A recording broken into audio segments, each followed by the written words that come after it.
Today, I want to share with you an awesome chainsaw sharpening hack. Sometimes you're working out in the field and you dull a chain, or maybe you dull all of your chains, several chains, and you have no choice but to sharpen in the field. Okay, so maybe you've got a tool or something like that that you can use to prop the bar up and help you with that. But the reality is a lot of times you're sharpening in this kind of environment, down on the ground, a lot of times on the steep hillside, and it can be a particularly difficult task. I find sharpening in this orientation to be particularly annoying because I always feel like I can't get down and see the bar really well to make sure I've got a good alignment on the teeth. And then of course, one or the other orientation is always super awkward. I always feel like it just feels like two left hands, and I'm not getting a very good sharpening. Of course, if you can deal with all the other problems like the saw not trying to wiggle around and fall off the log and break your saw, there are tools out there, that can be used to attach to the bar and keep those long bars up while you work on sharpening and stuff. But of course, I always leave that in the vehicle because I think that's where I'm going to need it. And a lot of times I'm pretty far from the vehicle and it's usually really far uphill, so I don't really want to go get it, especially if maybe I just knock a couple teeth and I just want to do a little bit of sharpening and get back to work. So the first thing we want to do is find a tree that's the right size. And what we're looking for is just small, probably as big as your hands when you put your fingers together and make a circle. So we're going to lop this guy down to start, and then I'll show you this trick.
All right, so what I've got is a straight down cut here, and then I've worked backwards to create a V and left these two little feet here like a vise. And then I've created this small back cut that gives us a place to drive a wedge.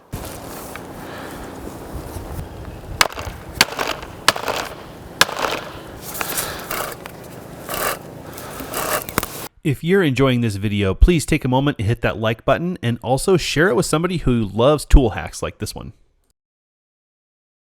And there you have it, a vise that you can work on your chain anywhere in the forest. Now you can move your chain freely, and you can get at eye level. You can get around to both sides without having to move the saw, and this setup makes sharpening in the field super easy. Getting the size of the tree and the depth of the cut and the back cut and everything correct takes some practice, especially if you're working with different size and weight of saws. So be prepared to put a little bit of time into this. It does take a little bit of practice, but once you kind of get an eye and a feel for it, it actually happens pretty fast. You should be able to get a saw set up and ready to sharpen in probably 60 seconds or less.